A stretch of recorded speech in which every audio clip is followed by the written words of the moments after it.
नमस्कार साथियों, मैं जियोग्राफी विद्यार्थी। आज का हमारा टॉपिक है साक्षात्कार एवं मापनी विधियाँ।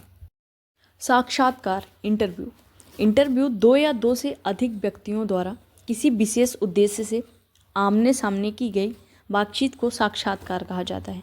साक्षात्कार एक प्रकार की मौखिक प्रश्नावली है जिसमें हम किसी भी व्यक्ति के विचारों और प्रतिक्रियाओं को लिखने के बजाय उसके सम्मुख रहकर बातचीत करके प्राप्त करते हैं। वुड और हेड के अनुसार किसी उद्देश्य से किया गया गंभीर वार्तालाप ही साक्षात्कार है।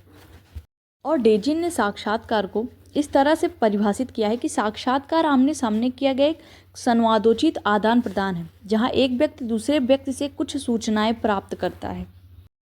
साक्षात्कार के 3 प्रमुख अवयव होते हैं: साक्षात्कारता, साक्षात्कार हेतु प्रश्न, साक्षात्कार देने वाला। साक्षात्कार के प्रकार का सबसे पहला है चयनात्मक साक्षात्कार। चयनात्मक साक्षात्कार एक प्रकार का साक्षात्कार है जिसमें उम्मीदवारों का चयन करने के लिए एक विशिष्ट प्रक्रिया का पालन किया जाता है। इस प्रक्रिया में उम्मीदवारों को उनकी योग्यता, कौशल और अनुभव के आधार पर चुना जाता है। चयनात्मक साक्षात्कार की प्रक्रिया: पहली है उम्मीदवारों का चयन। उम्मीदवारों को उनकी योग्यता, कौशल और अनुभव के आधार पर चुना जाता है। दूसरा है साक्षात्कार। चुने गए उम्मीदवारों को साक्षात्कार के लिए बुलाया जाता है। प्रश्नोत्तर: साक्षात्कार में उम्मीदवारों से प्रश्न पूछे जाते हैं जो उनकी योग्यता, कौशल और अनुभव को मूल्यांकन करने के लिए डिजाइन किए जाते हैं। चौथा है मूल्यांकन। उम्मीदवारों के उत्तरों का मूल्यांकन किया जाता है और उनकी योग्यता और कौशल का आकलन किया जाता है। पांचवा है चयन। सबसे उपयुक्त उम्मीदवार का चयन किया जाता है। दूसरा है शोध साक्षात्कार। शोध साक्षात्कार एक प्रकार का साक्षात्कार है जो शोध के उद्देश्य से आयोजित किया जाता है। इसका उद्देश्य विशिष्ट जानकारी प्राप्त करना, विचारों और अनुभवों को समझना और शोध के निष्कर्षों को प्राप्त करना होता है। निदानात्मक साक्षात्कार। निदानात्मक साक्षात्कार एक प्रकार का साक्षात्कार है जिसमें उम्मीदवारों की समस्याओं, कमजोरियों और आवश्यकताओं का निदान करने के लिए एक विशिष्ट प्रक्रिया का पालन किया जाता है। इस प्रक्रिया में साक्षात्कारकर्ता उम्मीदवार के साथ एक खुले और ईमानदार संवाद का प्रयास करता है ताकि उम्मीदवार की समस्याओं और आवश्यकताओं को समझा जा सके। अगला है हमारा उपचारात्मक साक्षात्कार। उपचारात्मक साक्षात्कार एक प्रकार का साक्षात्कार है जिसमें साक्षात्कर्ता और उम्मीदवार के बीच सहयोगी और समर्थनकारी संवाद होता है। इस प्रकार के साक्षात्कार में साक्षात्कर्ता उम्मीदवार की समस्याओं और चुनौतियों को समझने का प्रयास करता है और उन्हें समाधान करने में मदद करने के लिए सुझाव और समर्थन प्रदान करता है।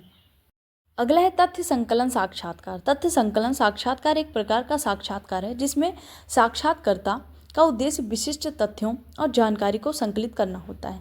इस प्रकार के साक्षात्कार में साक्षात्कर्ता प्रश्न पूछता है जो विशिष्ट तथ्यों और जानकारी को प्राप्त करने के लिए डिजाइन किए जाते हैं। साक्षात्कार के गुण। अच्छे साक्षात्कार के गुण में पहला है सक्रिय सुनने की क्षमता। अच्छे साक्षात्कर्ता सक्रिय रूप से उम्मीदवार की बात सुनते हैं और उनके उत्तरों को ध्यान से सुनते हैं। दूसरा है प्रश्न पूछने की क्षमता। अच्छे साक्षात्कारकर्ता प्रश्न पूछने में सक्षम होते हैं जो उम्मीदवार की योग्यता, कौशल और अनुभव को समझने में मदद करते हैं। तीसरा है निष्पक्षता। अपने साक्षात्कर्ता निष्पक्ष होते हैं और उम्मीदवार की योग्यता और कौशल के आधार पर निर्णय लेते हैं। चौथा है संवेदनशीलता। अच्छे साक्षात्कर्ता संवेदनशील होते हैं और उम्मीदवार की भावनाओं और चिंताओं को समझते हैं। और पांचवा है स्पष्टता। अच्छे साक्षात्कर्ता स्पष्ट होते हैं और उम्मीदवार को इंटरव्यू के उद्देश्य और प्रक्रिया के बारे में स्पष्ट रूप से बताते हैं। छठा है समय प्रबंधन। अच्छे इंटरव्यूअर समय प्रबंधन में सक्षम होते हैं और इंटरव्यू को समय पर पूरा करने के लिए आवश्यक कदम उठाते हैं।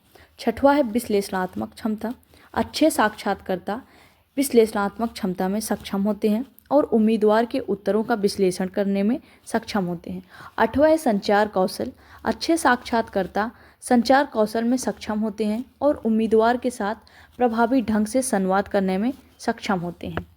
अब हम देखेंगे साक्षात्कार के लाभ एवं परिसीमाएं। साक्षात्कार एक महत्वपूर्ण उपकरण है जो विभिन्न उद्देश्यों के लिए उपयोग किया जाता है, जैसे कि नौकरी के लिए उम्मीदवारों का चयन करना, शोध करना और समस्याओं का समाधान करना।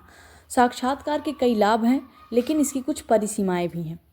साक्षात्कार के लाभ: व्यक्तिगत जानकारी प्राप्त करना। साक्षात्कार के माध्यम से व्यक्तिगत जानकारी प्राप्त की जा सकती है जो अन्य तरीकों से प्राप्त नहीं की जा सकती है। दूसरा है विचारों और अनुभवों को समझना। साक्षात्कार के माध्यम से व्यक्ति के विचारों और अनुभवों को समझा जा सकता है। तीसरा है समस्याओं का समाधान करना।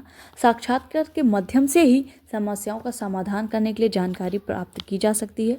और चौथा है नौकरी के लिए उम्मीदवारों का चयन करना। साक्षात्कार के माध्यम से ही नौकरी के लिए उम्मीदवारों का चयन किया जा सकता है। और साक्षात्कार की परिसीमाएं क्या हैं? व्यक्तिगत पूर्वाग्रह साक्षात्कर्ता के व्यक्तिगत पूर्वाग्रह साक्षात्कार के परिणामों को प्रभावित कर सकते हैं। सीमित जानकारी साक्षात्कार के माध्यम से प्राप्त जानकारी सीमित हो सकती है। समय और संसाधनों की आवश्यकता साक्षात्कार के लिए समय और संसाधनों की आवश्यकता होती है। और चौथा है उम्मीदवारों की तैयारी। उम्मीदवारों की तैयारी साक्षात्कार के परिणामों को प्रभावित कर सकती है। और इन लाभों और परिसीमाओं को ध्यान में रखते हुए साक्षात्कार एक महत्वपूर्ण उपकरण है जो विभिन्न उद्देश्यों के लिए उपयोग किया जा सकता है। मापनी विधियाँ वे तरीके हैं जिनका उपयोग हम किसी वस्तु, व्यक्ति या घटना के गुणों या विशेषताओं को मापने के लिए करते हैं। मापनी विधियाँ विभिन्न क्षेत्रों में उपयोग की जाती हैं, जैसे कि विज्ञान, प्रौद्योगिकी, सामाजिक विज्ञान और व्यवसाय। निर्धारण मापनी एक प्रकार का मापनी है जो किसी व्यक्ति या वस्तु के गुणों या विशेषताओं को मापने के लिए उपयोग किया जाता है। यह मापनी व्यक्ति या वस्तु के गुणों या विशेषताओं को एक निश्चित स्तर पर या मानक के सापेक्ष मापने के लिए उपयोग किया जाता है। Thank you.